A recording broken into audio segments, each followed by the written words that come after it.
commit to spending our lives together.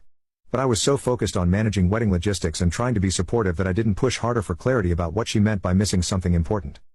The final week before the wedding was a whirlwind of last-minute preparations. We had the rehearsal dinner scheduled for Friday evening, with a wedding ceremony on Saturday afternoon. My parents had flown in from Ohio, Amanda's family had arrived from various parts of the country, and our closest friends were staying at hotels around the city. By Wednesday, I thought we'd successfully navigated the most stressful part of wedding planning. The vendors were confirmed, the weather forecast looked good, and both of our families seemed to be getting along well. I was actually starting to relax and feel excited about finally marrying the woman I loved. That's when Amanda destroyed everything with a single conversation. It was Wednesday evening, and we were at my apartment going over final details for the rehearsal dinner. Amanda had been unusually quiet all day, barely speaking during lunch and giving one-word answers to questions about seating arrangements and timeline confirmations. "David," she said suddenly, interrupting my explanation of the photographer's schedule. "I need to tell you something." The tone of her voice made my stomach drop immediately. In 2 years of dating, I'd never heard Amanda sound so serious and conflicted. "What is it?" I asked, closing my laptop and giving her my full attention. Amanda took a deep breath and looked directly at me with an expression I'd never seen before: guilt, fear, and something that looked almost like relief. "I wrote a letter to my ex-boyfriend last week," she said. I felt confused more than alarmed.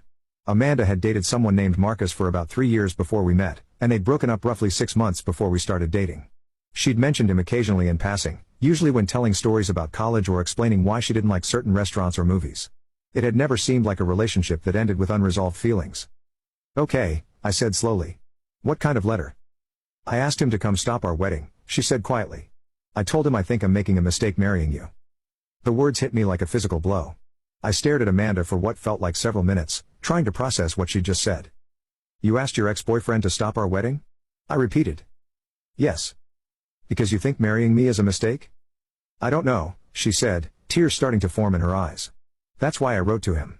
I needed to know if what we had was real, or if I'd been settling for something safe and comfortable with you."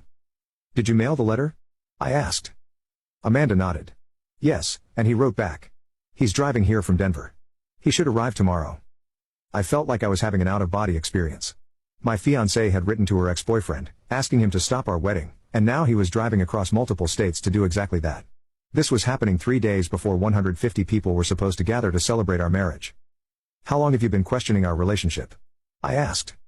"A few months," Amanda admitted. "Maybe longer. I kept thinking the feelings would go away, but I was just nervous about making such a big commitment. But then I saw Marcus's engagement announcement on Facebook, and I realized I felt jealous and regretful instead of happy for him." "Marcus is engaged?"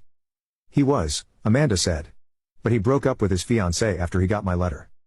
This kept getting worse.